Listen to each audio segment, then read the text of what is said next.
निधि ने ऑफिस जाते समय टेबल पर परोसी गई थाली को हाथ मारकर नीचे गिरा दिया और जाते जाते सुधीर पर चिल्ला गई थी, आइंदा मेरे लिए खाना टेबल पर मत लगाना, वरना।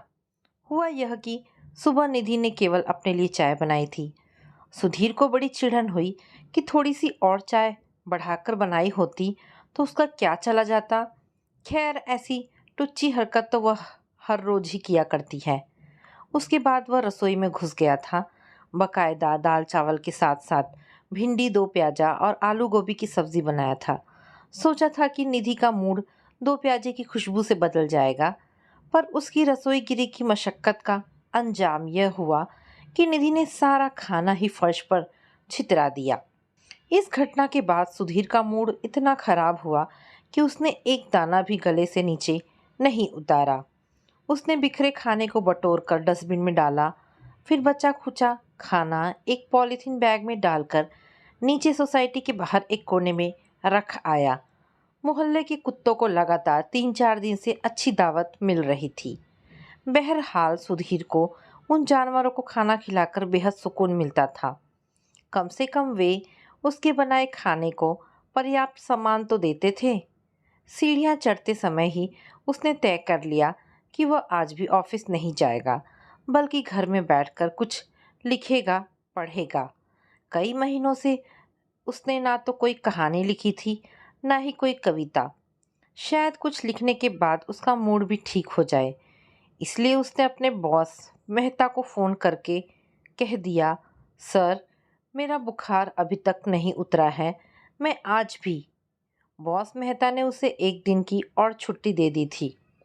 सुधीर पहले से कहीं ज़्यादा हताश होता जा रहा था। पहले उसके मन में आशा की एक धुंधली किरण टिमटिमाती रहती थी कि एक न एक दिन निधि के विचार जरूर बदलेंगे और उनके गृहस्थ जीवन में रस पैदा होगा। पर आज की इस घटना ने उसकी उम्मीद को और भी धुंधला किया है। निधि जिस दिन से उसके घर में बहू के रूप में बनकर आई थी, वह हर रोज उग्र से उग्रतर होती जा रही थी। पिछले 12 सालों से रिश्तों में कड़वाहट बढ़ती ही जा रही थी। इसका अन्य बातों के साथ साथ एक मेन कारण यह भी था कि सुधीर को जो भी कुछ दहेज में मिला था, उसे वह या तो अपने घर छोड़ आया था या अपनी बहन के विवाह में दे चुका था। विवाह के 2 दिन बाद ही जब दहेज में मिला बाइक उसे अपने छोटे भाई नकुल के हवाले किया, तो निधि बहुत चिढ़ गई थी और यह कहकर अपनी नाक भौं सिकोड़ी थी कि एक दिन तुम मुझे भी अपने भाइयों के हवाले कर देना। तब वह यह सोचते हुए चुप रह गया था कि जब निधि उसकी रौ में बहेगी तो उसका सामान के प्रति लगाव का बुखार उतर जाएगा और वह भौतिक जीवन से उचटकर उसके प्रेम की दुनिया में कदम रखेगी, जहाँ सुकून है, जिंदगी का असल मायने है। विवाह के बाद वह निधि के साथ खाली हाथ ही मुंबई चला आया था।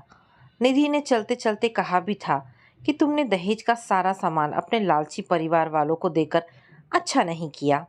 तब पहली बार सुधीर को उसकी बात को बीच में काटते हुए गुस्से से बोला था, निधि, मेरे घर वाले तो तुम्हारे घर वाले भी हैं, फिर उन्हें अपशब्द कहकर अपनी किस बैकग्राउंड का परिचय दे रही हो? पढ़ी लिखी लड़की हो, कम से कम कुछ तो सलीके से पेश आओ। उसी समय निधि का चेहरा एकदम तमतमा गया था। सुधीर को पहली बार महसूस हुआ कि वह बेइंतहा हिंसक भी हो सकती है। दोनों ने एक दूसरे की ओर पीठ किए हुए ही अपनी पूरी जर्नी पूरी की। सुबह जब ट्रेन कसारा स्टेशन पहुंची तो सुधीर ने उठकर उसकी पीठ पर हाथ रखकर कहा था, डियर, तैयार हो जाओ, मुंबई आने ही वाला है।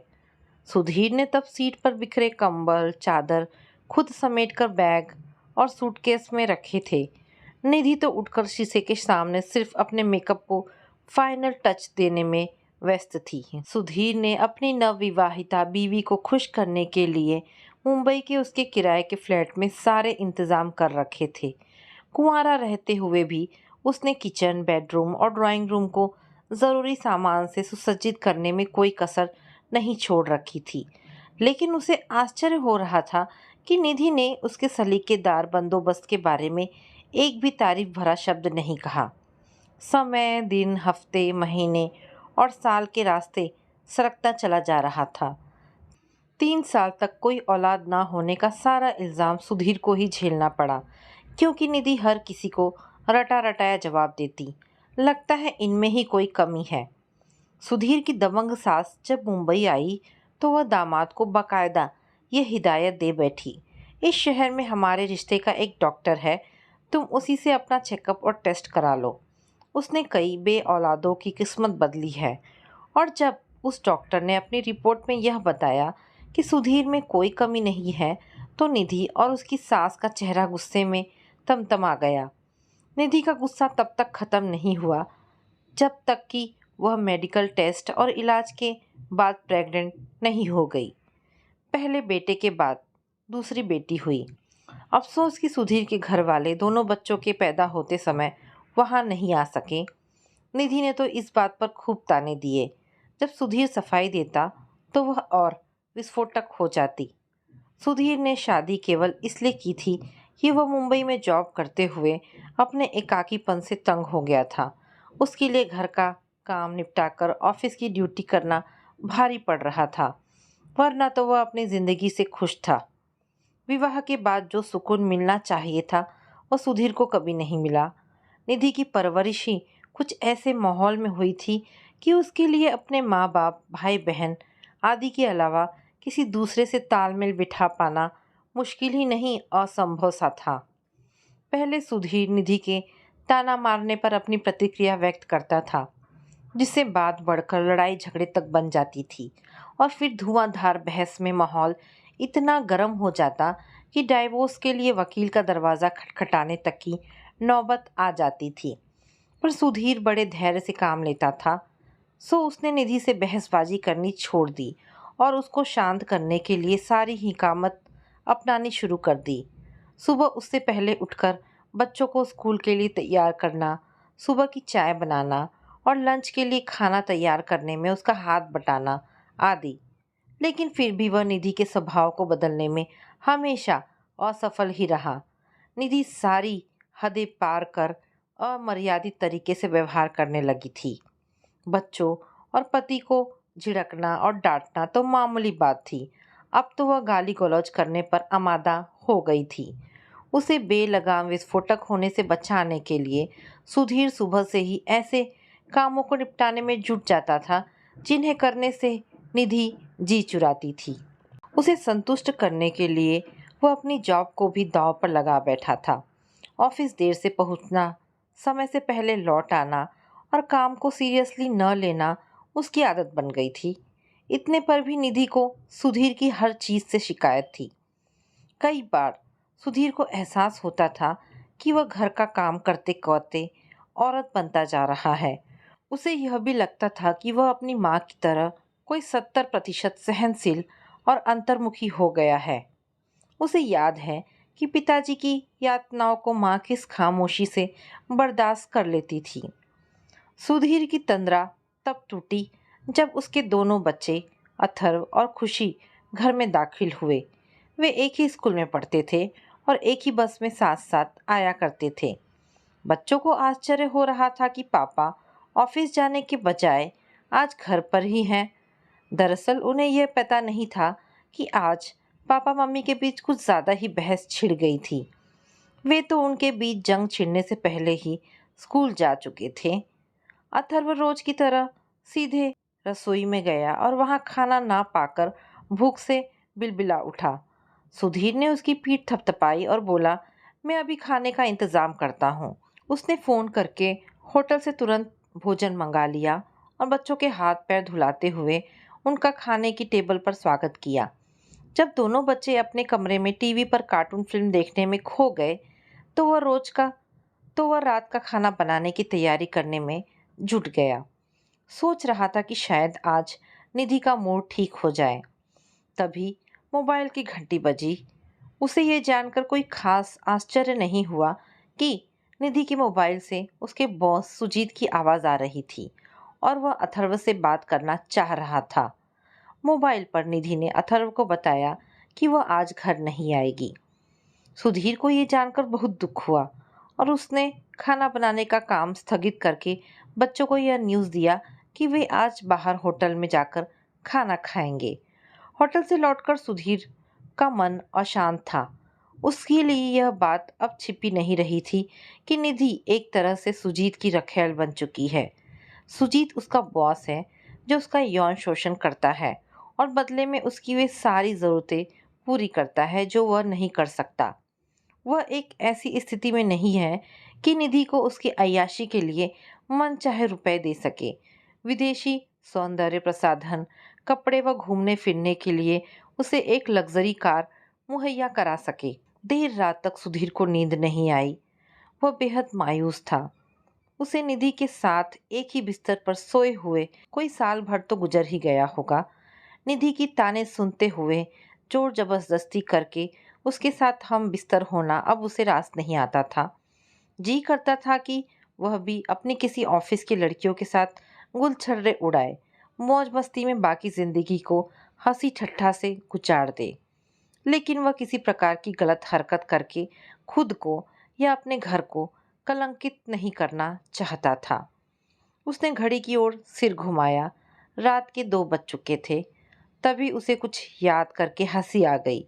कोई 1.5 साल पहले वो अपने साले की शादी में शामिल होने ससुराल गया था, तो एक शाम सोते हुए वह अचानक जग गया था।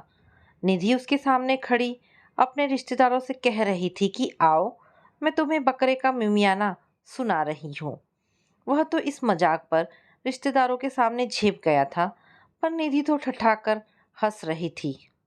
सुधीर सोच रहा था कि अगर उसके खर्राटे को रिकॉर्ड करके सुनाया जाए तो वह यह तय करना चाहेगा कि वाकई उसके खर्राटे बकरे के टेंटे जैसे ही सुनाई देते हैं। देर रात सोने के बाद सुबह जब उसकी नींद खुली तो उसे बड़ा अचंभा हो रहा था। उसने एक लंबा सपना देखा था जिसमें निधि ने उसे जादू की छड़ी से छूकर कुत्ता बनाकर उसके गले में एक पट्टा डाल दिया था। वह उसे डंडे से मार मार कर घर का सारा कूड़ा कचरा जबरन खिला रही है और उसके भौंकने पर उस पर डंडे बरसा रही है। सुबह सुधीर बच्चों को स्कूल न भेजकर उन्हें अपने साथ ऑफिस ले गया। उन्हें गार्डन में बिठा दिया और अपनी स्टेनो को हिदायत दे दी कि वह आज उसके बच्चों का ख्याल रखेगी। उसका काम वह खुद कर लेगा। निधि ने जैसे ही घर में अपने कदम रखे, दोनों बच्चे टीवी बंद करके सुधीर के साथ बाहर निकल आए और लॉन में कुर्सी पर बैठ गए। निधि ने सीधे रसोई में जाकर पैक्ड फूड के पैकेट को डाइनिंग टेबल पर फेंक दिया। कुछ देर तक वह अंदर ही बिजी रही। सुधीर ने सोचा कि वह कपड़े बदल रही होगी। अथर्व सुधीर के मना करने पर भी अंदर निधि की खबर ले आया कि मम्मी जो खाना लेके आई थी वह अकेले ही खा रही है। सुधीर निधि पर गुस्सा होने के बजाय अथर्व के बचकानेपन ही रहम खाने लगा। वह बुदबुदाए बगैर नहीं रह सका। कैसी बेरहम और भुक्खड़ माँ है। शाम को सुधीर ने बच्चों के साथ खाना खाया। जब तक वह बच्चों के सोने का इंतजाम करता रहा, तब तक निधि से ना तो सुधीर की न ही बच्चों की बातचीत हुई थी। सुधीर ने बच्चों से फुसफुसाकर कह दिया था, इस समय तुम्हारी मम्मी बहुत गुस्से में है, इसलिए उनसे बात करने की भूल मत करना। पिछली रात को नींद पूरी न होने के कारण और ऑफिस में काम को निपटाने की जद्दोजहद में सुधीर इतना थककर चूर हो गया था कि वह तकिए पर सिर रखते ही गहरी नींद में सो गया। कोई 10 बजे होंगे कि बहुत जोर की चीख से सुधीर और बच्चे जाग गए। चीख निधि के बेडरूम से आई थी, इसलिए वे उधर ही भागे। वहां निधि अपने पेट को दोनों हाथों से जोर से दबाए हुए कांप रही थी। असहनीय पीड़ा के मारे उसका सारा शरीर पसीने से नहा गया था। बच्चे माँ की ये हालत देखकर जोर जोर से रोने लगे। सुधीर ने जल्दी से उसे हॉस्पिटल में दाखिल कराया। रात भर वह उसी तरह रुक रुक कर दर्द से चीखती रही। सुधीर ने रात में ही ससुराल में उसकी हालत के बारे में फ़ोन पर खबर कर दिया था।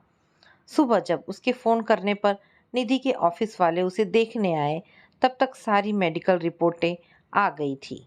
डॉक्टर की इस जानकारी ने सुधीर को सकते में डाल दिया कि निधि के दोनों किडनी अत्यधिक शराब पीने के कारण खराब हो गए हैं और उनसे लगातार खून का बहाव हो रहा है। डॉक्टर ने सुधीर से कहा, आज शाम तक उसके लिए एक किडनी का इंतजाम हो जाना चाहिए ताकि उसका ट्रांसप्लांट किया जा सके। सुधीर के तो हाथ पांव चिंता के कारण फूल गए। किडनी बदलने में कम से कम 20 लाख रुपए का खर्च आने वाला था, जबकि सुधीर इतने रुपए का बंदोबस्त करने में पूरी तरह से असमर्थ था। लेकिन उसे यह उम्मीद थी कि ससुराल वाले अपनी बेटी के लिए रुपए का प्रबंध तो कर ही देंगे।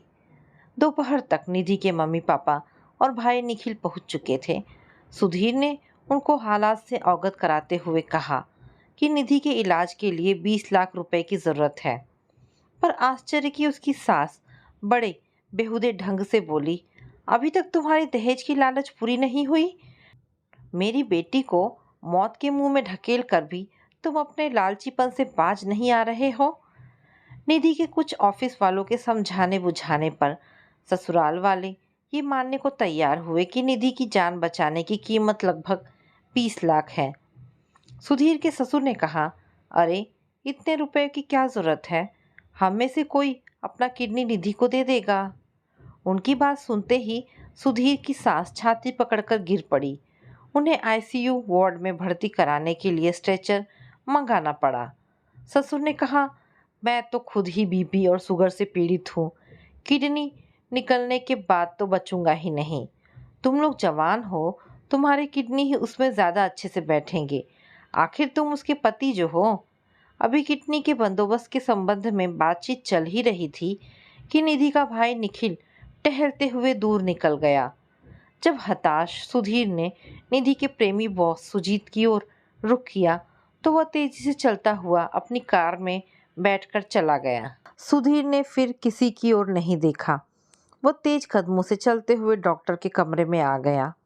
उसने अपने दोनों बच्चों को चॉकलेट, बिस्कुट और चिप्स के कई पैकेट थमाते हुए कहा, मैं काफ़ी देर तक तुम्हारी मम्मी के पास रहूँगा। तब तक तुम इसी कमरे में मेरा इंतज़ार करना। ध्यान रहे, मैं तुम्हारी मम्मी की जान बचाने जा रहा हूँ। अगर तुम दोनों ने सहयोग नहीं किया तो तुम्हारी मम्मी को नहीं बचा पाऊँगा। दोनों बच्चों ने कान पकड़कर वादा किया। लगभग 3 घंटे के ऑपरेशन के बाद सुधीर का एक किडनी निकाल लिया गया। उसने बच्चों को बुलवाकर बेड पर लेटे लेटे बताया, अब रोना मत, मैंने तुम्हारी मम्मी को बचाने का उचित इंतज़ाम कर रखा है। तभी अथर्व ने यह बताया कि पापा, नानी को हार्ट अटैक नहीं पड़ा था, वह तो ड्रामा कर रही थी ताकि उन्हें मम्मी को अपनी किडनी न देनी पड़े। डॉक्टर ने उन्हें एक आध गोली देकर रफा दफा कर दिया है। सुधीर अपने ससुराल वालों की हरकतों से अच्छी तरह वाकिफ था। बुरे समय में एक सुधीर ही था जो अपनी पत्नी निधि के साथ बना रहा। धीरे धीरे वक्त सरकता गया। पिछले 5 सालों से निधि भली चंगी चल रही है। उसके बिहेवियर में कोई खास परिवर्तन नहीं आया है, सिवाय इसके कि वह लड़ने झगड़ने के बाद कोर्ट से कोई कार्रवाई करने की धमकी नहीं देती। बड़ी से बड़ी झगड़े करने के बाद भी वह रात को सुधीर के पलंग के किनारे आकर सो जाती है। सुधीर के खर्राटे लेने के बावजूद वो पलंग नहीं छोड़ती है, बल्कि बड़बड़ा कर रह जाती है, बकरा कहीं का। हाँ, शराब के साथ साथ बॉस सुजीत से भी दूरी बना लिया है। हॉस्पिटल से छूटकर वह सीधे सुजीत के पास गई थी और अपना रिज़ाइन लेटर सौंपते हुए उससे ज़ोर ज़ोर से लड़कर आई थी कि उसने उसका मुसीबत में क्यों नहीं साथ दिया। एक और बदलाव निधि में ये आया कि वो बच्चों को डांटने फटकारने के बाद उन्हें प्यार से सबक भी देने लगी है। पर सुधीर की दिनचर्या में कोई विशेष बदलाव नहीं आया है। वह आज भी ऑफिस जाने से पहले और वहाँ से लौटने के बाद रसोई में लगा रहता है। काम वाली के न आने पर वह बरामदे से बेडरूम तक बड़े मन से झाड़ू पोछा लगाता है, क्योंकि डॉक्टर ने उसे खास हिदायत दे रखी है कि अपने इकलौती किडनी को स्वस्थ रखने के लिए उसके लिए व्यायाम करना बहुत ज़रूरी है और उसे मेहनत से कतई जी नहीं चुराना चाहिए। जब वह थककर आराम करने लगता है तो अपने सामने निधि को हाथ में छड़ी लिए हुए खड़ा पाता है। अगर जिंदा रहना चाहते हो तो काम करो। सुधीर को कुछ सालों पहले का वह सपना याद आ जाता है जिसमें निधि उसे जादुई छड़ी घुमाकर कुत्ता बना देती है। तो दोस्तों, ये कहानी यहाँ पर समाप्त होती है। आशा करती हूँ कहानी पसंद आई होगी। अगर कहानी पसंद आई है तो प्लीज़ इसे लाइक एंड शेयर करें। दोस्तों, ऐसी ढेरों पारिवारिक और शिक्षाप्रद कहानी सुनने के लिए हमारे चैनल को प्लीज़ सब्सक्राइब करें। धन्यवाद दोस्तों।